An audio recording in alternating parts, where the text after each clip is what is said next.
बता दें कि बिहार की राजनीति से इस वक्त की एक बड़ी और महत्वपूर्ण खबर सामने आ रही है। सनसनी मची हुई है एनडीए के खेमे में। चिराग पासवान और उनकी पार्टी ने साफ कहा, सीएम नहीं तो एनडीए से अलग होंगे। चिराग पासवान का अल्टीमेटम, बिहार की राजनीति में मचेगा सबसे बड़ा भूचाल।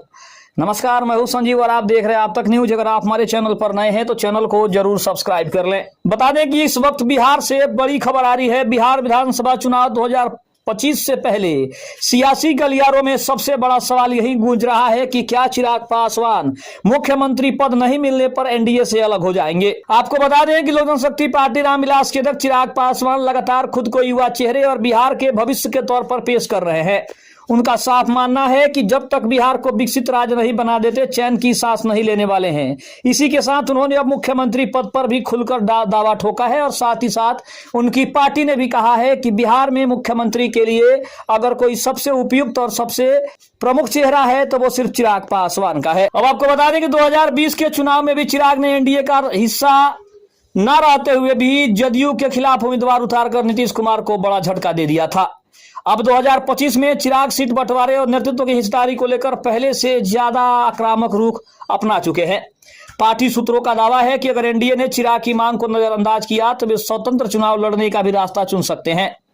अगर संभावित परिदृश्य पर नजर डालें तो सबसे पहला जो परिदृश्य सामने आ रहा है वो है कि अगर एनडीए चिराग की दावेदारी मान लेता है तो उन्हें सीएम चेहरा घोषित किया जा सकता है या फिर बड़ी संख्या में सीटें और डिप्टी सीएम का पद भी ऑफर किया जा सकता है। दूसरी अगर मांगों को माने तो अगर मांग ठुकरा दी जाती है तो चिराग पासवान एनडीए से अलग होकर अकेले या फिर विपक्ष से तालमेल बिठाकर चुनावी मैदान में उतर सकते हैं। अगर तीसरे कारण पर बात करें तो राजनीति में नया समीकरण यानी कि चिराग के अलग होने से एनडीए का समीकरण पूरी तरह से बिगड़ सकता है और चुनाव में बड़ा नुकसान हो सकता है। कुल मिलाकर जनता के मूड की बात करें तो चिराग पासवान की युवा छवि, Bihar first, Bihari first agenda ने जनता में असर छोड़ा है। यही कारण है कि वे अगर एनडीए से अलग होकर चुनाव लड़ते हैं तो नीतीश कुमार और बीजेपी दोनों की मुश्किलें बढ़ा जाएंगे। कुल मिलाकर बिहार की राजनीति में अब मुकाबला सिर्फ सीटों का नहीं बल्कि मुख्यमंत्री की कुर्सी का हो गया है। अगर चिराग पासवान की मांग पूरी नहीं हुई तो वाकई एनडीए से उनके अलग होने का बड़ा खतरा जो है वो सच बन सकता है। ये सबसे बड़ी बात है। दूसरी तरफ अब मुकाबला सिर्फ सीटों का भी नहीं है बल्कि मुख्यमंत्री का कुर्सी का हो गया है। दूसरी तरफ हम ये भी कह सकते हैं कि चिराग पासवान ने जिस तरह से अपने आप को पेश किया है, जिस तरह से अपने आप को सामने रखा है, उससे एक बात तो स्पष्ट है कि चिराग किसी भी कीमत पर पीछे हटने वाले नहीं है। दूसरी तरफ अगर हम बात करें तो मुख्यमंत्री की कुर्सी के दौड़ में कई युवा चेहरे भी उनके साथ साथ दो हाथ करने के लिए तैयार हैं। विधानसभा चुनाव में युवाओं की भूमिका भी अहम होने वाली है। सभी नेताओं की ओर से दावेदारी भी शुरू हो गई है। वहीं अगर बता दें तो लोक जनशक्ति पार्टी रामविलास के प्रमुख एवं केंद्रीय मंत्री चिराग पासवान को मुख्यमंत्री पद की महत्वाकांक्षा को देखते हुए भी बिहार में एनडीए के भीतर उनकी भूमिका को लेकर अभी भी सस्पेंस बना हुआ है। दरअसल चिराग पासवान ने बिहार की राजनीति में सक्रिय होने के संदेश दिए हैं। उनकी पार्टी के नेता उनको मुख्यमंत्री बनते देखना चाहते हैं। चिराग के जीजा और जमुई से सांसद अरुण भारती ने भी संकेत दे दिया है कि चिराग पासवान विधानसभा चुनाव लड़ सकते हैं और बिहार उन्हें याद भी कर रहा है। उन्होंने तर्क ये दिया है कि पार्टी कार्यकर्ताओं की इच्छा है कि राष्ट्रीय अध्यक्ष विधानसभा का चुनाव लड़ें। और आपको बता दें कि विधानसभा चुनाव में युवाओं की भूमिका अहम होने वाली है। मुख्यमंत्री की कुर्सी की दौड़ में कई युवा चेहरे दो दो हाथ करने के लिए पूरी तरीके से तैयार है। अगर हम उन नेताओं की बात करें तो इसमें नेता प्रतिपक्ष तेजस्वी यादव के अलावा भाजपा से वो उप मुख्यमंत्री सम्राट चौधरी, जन सुराज पार्टी के सूत्रधार प्रशांत किशोर, हिंदुस्तान आवाम मोर्चा पार्टी के राष्ट्रीय अध्यक्ष संतोष सुमन, कांग्रेस के नेता कन्हैया कुमार और चिराग पासवान का नाम इस सूची में शामिल है। सभी नेताओं की ओर से दावेदारी भी शुरू हो गई है।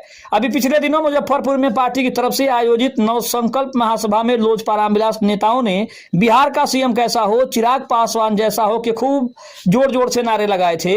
इस तरह चिराग खुद को मुख्यमंत्री पद के दावेदार के रूप में भी पेश कर रहे हैं, जबकि एनडीए नीतीश कुमार को अगला मुख्यमंत्री बता रहा है। लेकिन लोजपा रामविलास चिराग को मुख्यमंत्री के रूप में पेश कर रही है। अपनी इसी सभा में चिराग पासवान ने बिहार को पिछड़ा बताया, पलायन और बेरोजगारी को लेकर सवाल उठाया। अब जाहिर है कि उन्होंने मुख्यमंत्री नीतीश कुमार के कामकाज पर भी सवाल उठाया है। इसी बीच सीटों के बंटवारे में लोजपा रामविलास 43 सीटों की बड़ी मांग कर रही है। हालांकि एनडीए में अभी तक यह तय नहीं हुआ है कि गठबंधन में उन्हें कितनी सीटें दी जाएंगी। ऐसे में इन बातों को लेकर अटकलें लगाई जा रही है कि मन लायक सीटें नहीं मिलने पर चिराग आखिर क्या करेंगे। प्रधानमंत्री नरेंद्र मोदी की मां को अपशब्द कहे जाने के विरोध में 4 सितंबर को एनडीए से जुड़ी महिलाओं ने बिहार बंद का आह्वान किया था। चिराग उस दिन मुजफ्फरपुर में पार्टी की नवसंकल्प महासभा को संबोधित कर रहे थे। पार्टी की राष्ट्रीय सांसद शांभवी चौधरी गर्व से बता रही थी कि बिहार बंद के बावजूद बड़ी संख्या में लोकसभा में आए हैं। वहीं चिराग के जीजा और सांसद अरुण भारती के अनुसार संकल्प महासभा में लाखों का जन सैलाब उमड़ गया था। चिराग बदलाव के लिए लड़ रहे हैं। उन्होंने कहा कि जब अपने नेता को प्रदेश का नेतृत्व सौंपेगी तो लोगों को पता चलेगा कि उन्होंने किसके हाथ में ये बागडोर दी है।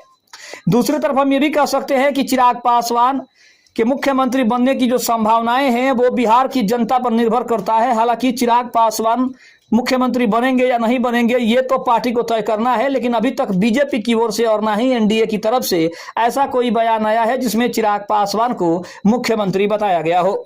खबर आपको कैसी लगी कमेंट में जरूर बताइएगा। चैनल पर नए हैं तो चैनल को जरूर सब्सक्राइब कीजिएगा। तब तक के लिए धन्यवाद। जय हिंद, जय भारत।